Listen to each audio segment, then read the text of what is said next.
রাজধানীর উত্তরায় দিয়াবাড়ি এলাকায় মাইলস্টোন স্কুলে বিমান বিধ্বস্ত হয়ে হতাহতের ঘটনায় আজ একদিনের রাষ্ট্রীয় শোক পালন করা হচ্ছে। এই পোড়া শরীর এগুলো তো দেখতে চায় না, আর এইভাবে কদিন পর পর এসব। সন্তান হারানো পরিবারের কান্নায় ভারী ঢাকা শহর। চোখের সামনে প্রিয় সন্তানদের ঝলসানো শরীর দেখে শোকে পাথর বাবা মা। হাসপাতালে যাবেন না, ভিড় করবেন না। ওই হাসপাতালে যায় মাইলস্টোন কলেজ আর স্কুলে যায় রাজনীতি করার কি দরকার? ওইখানে যাবেন না, আপনারা ভিড়ভাড়টা করবেন না। ওদের টার্গেট ছিল যে ভিতরে ঢুকুক। দেখেন, ভিতরে ঢোকার সময় কিন্তু খুব একটা বাধা দেয় নাই। ভিতরে যখন ঢুইকা গেছে তখনই রাস্তার এই সাইডে আর এই সাইডে গাছ কাটা আরম্ভ হয়েছে। গাছ টাছ ফেলা চারিদিক থেকে ব্যারিকেড দিয়ে চারিদিক থেকে আক্রমণ করছে। তো মাইরা ফালাইবার প্ল্যান ছিল। হারিয়ে যেতে চেয়েছিলেন পাইলট তৌকির, কিন্তু এভাবে নয় নিশ্চয়। সোমবার দুপুর 1:06 উত্তরার মাইলস্টোন স্কুল ও কলেজ ক্যাম্পাসে আছড়ে পড়ে একটি প্রশিক্ষণ যুদ্ধবিমান।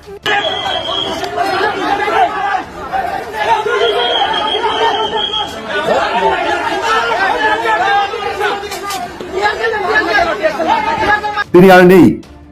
চাইলে চাইলে প্যারাশুট খুলে নিজেকে বাঁচাতে পারতেন। অল্প সময় ছিল, সুযোগ ছিল, কিন্তু তিনি জানতেন নিচে একটা স্কুল। নিশ্চয়ই বুঝতে পারছেন কার কথা ইঙ্গিত করা হচ্ছে। আর ঠিক সেই মুহূর্তে নিজের জীবনের বদলে তিনি বেছে নিলেন আত্মত্যাগ। ঢাকার উত্তরার মাইলস্টোন স্কুল অ্যান্ড কলেজের সামনে বিমান বিধ্বস্তের ঘটনায় মারা গেছেন দুর্ঘটনায় দগ্ধ কলেজটির কোঅর্ডিনেটর মাহরিন চৌধুরী। শিক্ষার্থীদের বাঁচাতে গিয়ে তার শরীরের অনেকাংশই দগ্ধ হয়েছিল বলে জানা গেছে। আসসালামু আলাইকুম রহমতুল্লাহ। সবাই কেমন আছেন? আশা করি সবাই অনেক অনেক ভালো এবং সুস্থ আছেন। সবাইকে স্বাগতম জানাচ্ছি আমাদের আরেক নতুন ভিডিওতে। প্রতিদিনের মতো আমি আপনাদের সিরিয়াত ফারুকি আবারও চলে আসলাম নতুন একটা ভিডিও নিয়ে। ইতিমধ্যে আপনারা দেখেছেন ভিডিওর শুরুতে বেশ কিছু অংশ বিশেষ দেখে ইতিমধ্যে বুঝতে পেরেছেন আজকের ভিডিওটা কতটা গুরুত্বপূর্ণ হতে চলেছে। দেশে যে চলমান পরিস্থিতি, রাজনীতির যে বিষয়টা নিয়ে সারা দেশে তুলফাড় চলতেছে, তারই ধারাবাহিকতায় আমরা আজকের ভিডিওটা সাজিয়েছি। তো দর্শক, আর বেশি কথা না বলে আমরা ধারাবাহিকভাবে একটা ভিডিওর বাকি অংশগুলো দেখে আসবো। তার আগে আপনাদেরকে ছোট্ট একটি অনুরোধ জানিয়ে রাখতে চাই, যারা আমাদের এই চ্যানেলটিতে এখন নতুন আছেন প্লিজ দয়া করে আমাদের চ্যানেল সাবস্ক্রাইব করে সাথে রাখবেন, যাতে পরবর্তী আপডেট দেওয়ার সাথে সাথে সবার আগে আপনার কাছে নোটিফিকেশন পৌঁছে যায়। আর বেশি কথা না বলে আমরা ধারাবাহিকভাবে ভিডিওর বাকি অংশগুলো একটু বিস্তারিত দেখে আসবো। রাজধানীর উত্তরায় দিয়াবাড়ি এলাকায় মাইলস্টোন স্কুলে বিমান বিধ্বস্ত হয়ে হতাহতের ঘটনায় আজ একদিনের রাষ্ট্রীয় শোক পালন করা হচ্ছে। দেশের সব সরকারি, আধা সরকারি, স্বায়ত্তশাসিত প্রতিষ্ঠান এবং শিক্ষা প্রতিষ্ঠানে জাতীয় পতাকা অর্ধনমিত রাখা হয়েছে। পাশাপাশি সব সরকারি, বেসরকারি ভবন এবং বিদেশি বাংলাদেশি মিশনেও জাতীয় পতাকা অর্ধনমিত রাখা হয়েছে। এছাড়া আহত এবং নিহতদের জন্য দেশের সব ধর্মীয় উপাসনালয়ে আয়োজন করা হয়েছে বিশেষ প্রার্থনার। এই ঘটনায় শোক এবং দুঃখ প্রকাশ করেছেন রাষ্ট্রপতি মোহাম্মদ শাহাবুদ্দিন এবং অন্তর্বর্তীকালীন সরকারের প্রধান উপদেষ্টা ডক্টর মোহাম্মদ ইউনূস। সোমবার পৃথক শোক বার্তায় তারা নিহতদের আত্মার মাগফিরাত কামনা করেন। শোকস্তব্ধ পরিবারের সদস্যদের প্রতি গভীর সমবেদনাও জানিয়েছেন। একই সঙ্গে আহতদের দ্রুত আরোগ্য কামনা করেন তারা। এই পোড়া শরীর এগুলো তো দেখতে চায় না, আর এইভাবে কদিন পর পর এসব। সন্তান হারানো পরিবারের কান্নায় ভারী ঢাকা শহর। চোখের সামনে প্রিয় সন্তানদের ঝলসানো শরীর দেখে শোকে পাথর বাবা মা। কিন্তু মাইলস্টোন স্কুল অ্যান্ড কলেজের প্রশিক্ষণ উড়োজাহাজ ভেঙে পড়ার বিষয়টি কোনোভাবেই মেনে নিতে পারছেন না দেশের সাধারণ মানুষ। শোকের সাথে যোগ হয়েছে প্রতিবাদ আর অভিযোগের শত প্রশ্ন। সামাজিক যোগাযোগ মাধ্যমে ঝড় বইছে, কেন বহুতল ভবনের এই শহরে প্রশিক্ষণ বিমান পরিচালনা করা হলো? কেনই বা স্কুল ছুটির দিনে প্রশিক্ষণ পরিচালিত না হয়ে ক্লাস চলাকালীন প্রশিক্ষণ পরিচালিত হলো? কেন 1976 সালের বিমান দিয়ে প্রশিক্ষণ পরিচালিত হলো? এমন অসংখ্য প্রশ্ন ফেসবুকে ভেসে আসছে এখন ঘন্টার পর ঘন্টা ধরে। এ বিষয়ে সাংবাদিক ইলিয়াস হোসাইন তার ভেরিফাইড ফেসবুক পোস্টে 1976 সালের বাতিল বিমান উল্লেখ করে পোস্ট দেওয়ার পর তা ছড়িয়ে পড়ে। অন্যদের পোস্টে আশরাফুল ইসলাম নামের একজন লিখেছেন, বিমানের প্রশিক্ষণ বহুতল ঢাকাতে করা কতটা যৌক্তিক? নিরাপদ জায়গায় করা যায় কিনা? ফেসবুকে সাজিদ হাসান লিখেছেন, মেট্রো রেল 2-3 ঘন্টার জন্য বন্ধ রেখে সরাসরি আহতদের জন্য সার্ভিস দেওয়া উচিত ছিল, সময়ও কম লাগত। ফেসবুকে আব্দুর রহিম নামের একজন লিখেছেন, ঘটনাস্থল শুরুর দিকে গণমাধ্যমকে কাজ করতে দেওয়া হয়নি, আশেপাশের ছাদে উঠলেও নামিয়ে দেওয়া হয়েছে এবং নেটওয়ার্ক বন্ধ থাকারও অভিযোগ আছে। ইলিয়াস হোসাইনের সেই ফেসবুক পোস্টে লেখা আছে, দুর্ঘটনার বিমানটি ছিল পুরনো এক F-7 একটা যুদ্ধ বিমান, যার জায়গা 2025 সালের আকাশে থাকার কথা না। তবুও সেটি উড়ছিল, কারণ দুর্নীতি এখনও উড়ছে এই দেশের আকাশে। আর সেই দুর্নীতির ভার বইছে এই প্রজন্মের সাহসীরা। তৌকির আকাশে মারা যাননি, তিনি মরে গিয়েছেন অনেক আগেই। যেদিন বাজেট চুরি হয়েছিল সেদিন সিদ্ধান্ত হয়েছিল 1976 সালের বাতিল বিমান দিয়েই চলবে আধুনিক যুগের প্রশিক্ষণ। এই সিস্টেম তার জন্য কিছুই রাখেনি, না কোনো নিরাপত্তা, না কোনো বিকল্প ব্যবস্থা। রেখে গেছে কেবল ঝুঁকি, মরচে ধরা লোহা আর এক তরুণ অফিসারের নিশ্চিত মৃত্যু। উত্তরায় বিমান বিধ্বস্তের এই ঘটনায় শুধু তৌকির নন, প্রাণ হারিয়েছেন আরও অনেকে। তাদের সবার আত্মার মাগফিরাত কামনা করি। কেসারেন শেকড় থেকে শিখরে। দুর্ঘটনার সুনির্দিষ্ট কারণ তদন্তের মাধ্যমে জানানো হবে বলে আইএসপিআরের পক্ষ থেকে জানানো হয়েছে। এতে আরও বলা হয়, বিমানটির যান্ত্রিক ত্রুটির সম্মুখীন হওয়ার পর বড় ধরনের ক্ষয়ক্ষতি এড়াতে দুর্ঘটনা মোকাবেলায় বৈমানিক ফ্লাইট লেফটেন্যান্ট মোহাম্মদ তৌকির ইসলাম বিমানটিকে বসতবাড়ি এলাকা থেকে জনবিরল এলাকায় নিয়ে যাবার সর্বাত্মক চেষ্টা করেন। কিন্তু দুর্ভাগ্যবশত বিমানটি ঢাকার দিয়াবাড়িতে মাইলস্টোন স্কুল অ্যান্ড কলেজের দোতলার একটি ভবনে অনাকাঙ্ক্ষিতভাবে বিধ্বস্ত হয়। কয়েকটি পত্রিকার প্রকাশিত সংবাদে দেখা যায়, এই মডেলের বিমানটি এর আগেও 2 বার দুর্ঘটনার শিকার হয়েছিল। বাংলাদেশে এই মডেলের বিমান তৃতীয় দুর্ঘটনা এটি। এর আগে 2018 সালের নভেম্বরে টাঙ্গাইলের মধুপুরের রসুলপুরে ফায়ারিং রেঞ্জে মহড়ায় বিমান বাহিনীর F-7BG প্রশিক্ষণ বিমান বিধ্বস্ত হয়। এতে উইং কমান্ডার আরিফ আহমেদ টিপু নিহত হন।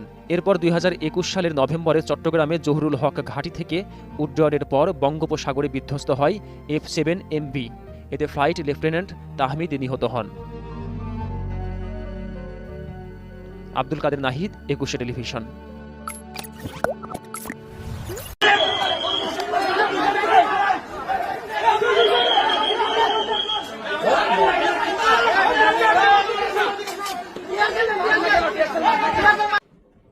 আসসালামু আলাইকুম।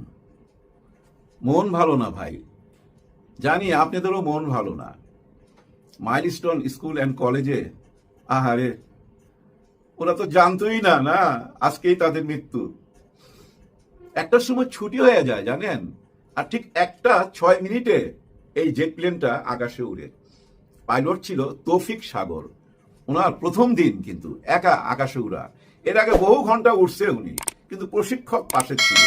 আজকে উনি একাই আকাশে উড়বে। আকাশে উড়ার স্বপ্ন তার পূরণ হবে আজকে।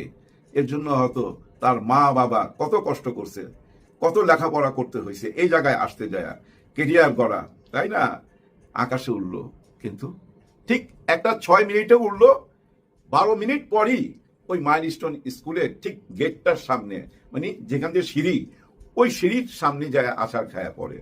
নিচের তলায় ছিল 2য় শ্রেণী আর 4র্থ বা 5ম শ্রেণীর ক্লাস, আর উপরে 3য় আর 4র্থ শ্রেণীর এরকম ক্লাস চলতেছিল। না, ক্লাস চলতেছিল না, ছুটি হয়ে গেছে।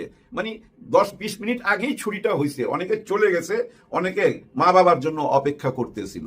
ওই টাইমে এই ঘটনা। আর সাথেই ছিল টিচারদের রুম, ওনারা ওইখানে বিশ্রাম নিচ্ছিল বা কথা টথা বলতেছিল ওই টাইমে। আবার সাথে কিন্তু ছিল ক্লাস 8-7 এর ক্লাস, ওইখানেও যায় আঘাত হানছে। ভাই ব্যাপারটা হয়েছে কি জানেন, যখন কোনো প্লেন অ্যাক্সিডেন্ট হয়, ওইটার যে তাপ থাকে, আগুন, ওই যে তেলের টাঙ্কিটা যখন বাস্ট হয় ভাই, বুঝছেন, ওই যে তাপমাত্রাটা ওটা ভয়াবহ। তো 1000 থেকে 1500 ডিগ্রি তাপমাত্রা বেড়ে যায়। আমরা যে সাধারণত এই যে পানি গরম করি, চা বানাই, 100 ডিগ্রি তাপমাত্রায় কিন্তু পানি টকবক করতে থাকে, 100 ডিগ্রিতেই। আর 300 ডিগ্রিতে ওই যে মাংস টাংস রান্না হয়ে যায়। আর ওইটা ছিল 1000 থেকে 1500 ডিগ্রি তাপমাত্রা। ভাবা যায়, মানে ওই আগুনের তাপেই না সব ঝলসে গেছে।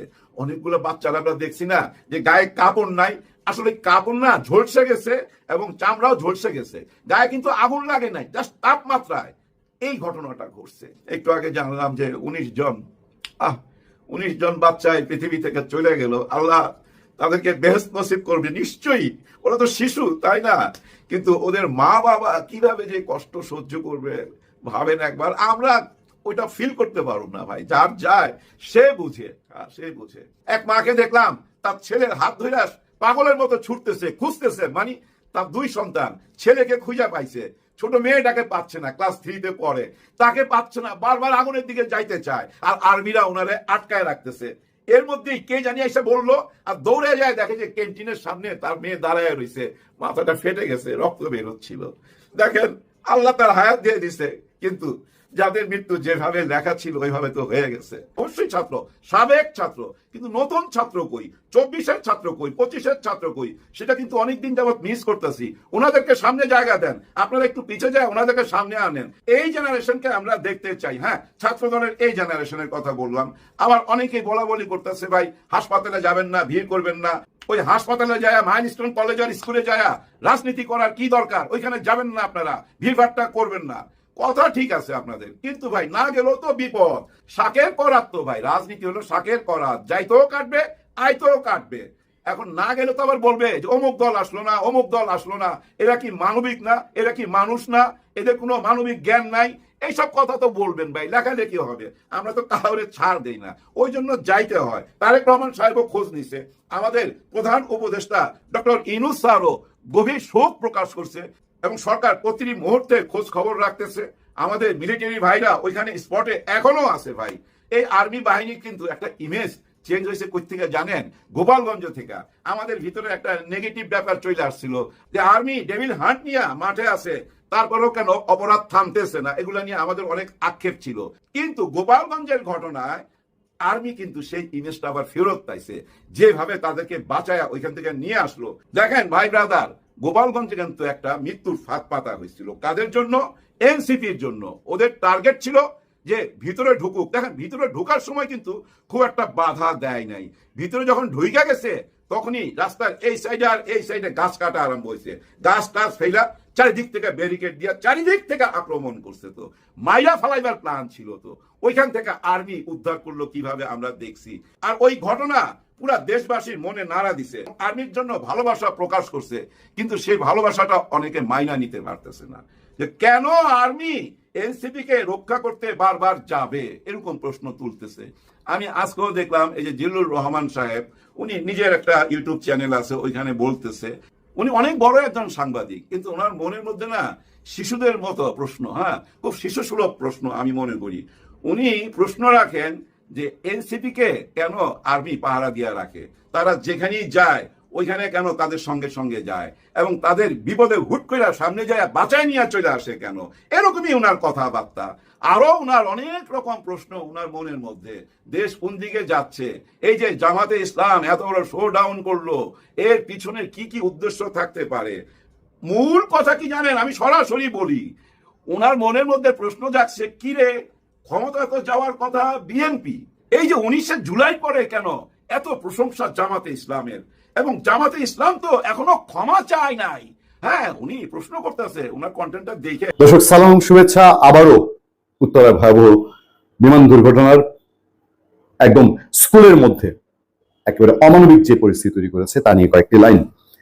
একজন ফেসবুক ব্যবহারকারী, তিনি একটি ফেসবুক পেজে লিখছেন, কথাগুলো মনে ধরে সবারই জানা উচিত। তিনি আর নেই, চাইলে চাইলে প্যারাশুট খুলে নিজেকে বাঁচাতে পারতেন। অল্প সময় ছিল, সুযোগ ছিল, কিন্তু তিনি জানতেন নিচে একটা স্কুল। নিশ্চয়ই বুঝতে পারছেন কার কথা ইঙ্গিত করা হচ্ছে। আর ঠিক সেই মুহূর্তে নিজের জীবনের বদলে তিনি বেছে নিলেন আত্মত্যাগ। শেষ নিঃশ্বাস পর্যন্ত যুদ্ধ করে গেছেন, শুধু যে শিশুদের প্রাণ বাঁচাতে, শুধু শিশুদের প্রাণ বাঁচাতে, শুধু যেন কারো কান্না না শোনা যায় সেই স্কুল মাঠে। তিনি মৃত্যুকে ভয় পাননি নিজের পরিবারের আরেকবার মুখ দেখার সুযোগ। তবুও হাসি মুখে শহীদ হয়েছেন দেশের জন্য, আমাদের জন্য। এমন মানুষরা মারা যান না, তারা ইতিহাস হন, তারা হৃদয়ে গেঁথে থাকেন চিরদিন। ফ্লাইটের ফ্রেন্ড তৌফিকের কথা বলা হচ্ছে। মাত্র কিছুদিন আগে বিয়ে করেছিলেন, কয়েকদিন পরে তার প্রমোশন হওয়ার কথা ছিল। সেই মানুষটির প্রতি শ্রদ্ধা জানিয়ে মূল আলোচনায় যাই। মূল আলোচনাটি একটু ক্রিটিক, এবং স্বাভাবিকভাবেই কথাটি যেহেতু দায়িত্বশীল একজন মানুষ বলেছেন, প্রশ্নটি উঠে আসছে আমাদের সামনে। ঘনবসতিপূর্ণ জায়গায় প্রশিক্ষণ বিমান উড্ডয়ন নিয়ে রিজভির প্রশ্ন। কি বলা হচ্ছে সেখানে? ঘনবসতিপূর্ণ এলাকায় প্রশিক্ষণ বিমান উড্ডয়ন রহস্যজনক বলে মনে করেন রিজভি। সেটা কি? ঘনবসতিপূর্ণ এলাকায় প্রশিক্ষণ বিমান চালানো নিয়ে প্রশ্ন তুলেছেন বিএনপির সিনিয়র যুগ্ম মহাসচিব রুহুল কবির রিজভি। তিনি বলেন, বিমানবন্দরের পাশে কি ধরনের লোকালয় গড়ে উঠবে তার পরিকল্পনা থাকা উচিত। সোমবার বিকেল 5টার দিকে বিমান বিধ্বস্তের ঘটনায় আহত ব্যক্তিদের দেখতে উত্তরা আধুনিক হাসপাতালে যান তিনি। সেখানেই তিনি সাংবাদিকদের কাছে প্রশ্ন তোলেন। তিনি বলেন, এই এলাকা ঘনবসতিপূর্ণ এলাকা, এই এলাকার মধ্যে প্রশিক্ষণ বিমান দিয়ে উড্ডয়ন শিখবে, এটা আমার কাছে রহস্যজনক মনে হয়। এটা বিস্তীর্ণ প্রান্তরে হতে পারে, যশোর কক্সবাজারের মতো জায়গাও হতে পারে, সেখানে পাশে সমুদ্র আছে, বিস্তীর্ণ জায়গা আছে, কিন্তু এ ধরনের ঘনবসতিপূর্ণ জায়গায় বিমানের প্রশিক্ষণ নেবে এটা আমি কোনোভাবেই মেনে নিতে পারছি না। এই সময় তিনি আরো বলছেন, নেভিগেশন বা টেকনিক্যাল বিষয়গুলো আমি অবশ্যই জানবো না, কিন্তু সাদা চোখে যেটা মনে হয়েছে, চারদিকে এত বাড়িঘর, মানুষ থই থই করছে, এর মধ্যে একটা বিমানে প্রশিক্ষণ নিতে পারে না। এটা নিয়ে প্রশাসন, সরকারের গুরু দায়িত্ব আছে, দায়িত্বে অবহেলা করলে প্রতিনিয়ত মানুষের জীবন বিপন্ন হতে পারে। চারদিকেই কিন্তু এই প্রশ্নটা হচ্ছে। তাকে হাসপাতাল থেকে রিলিজ দেওয়ার পর আমি আরো বিস্তারিত জানাবো।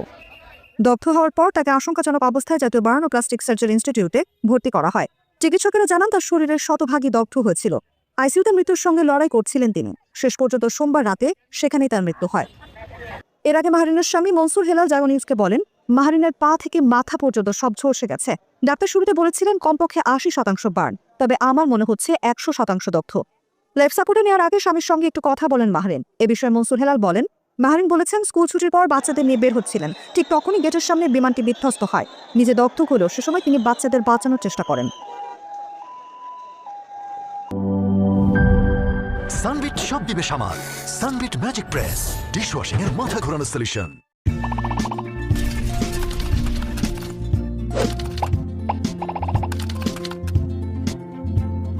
তো প্রিয় দর্শক, ভিডিওটি ভালো লাগলে অবশ্যই শেয়ার করে দিবেন। আমাদের চ্যানেলটিতে নতুন একটা চ্যানেল সাবস্ক্রাইব করে সাথে থাকবেন। ধন্যবাদ সবাইকে।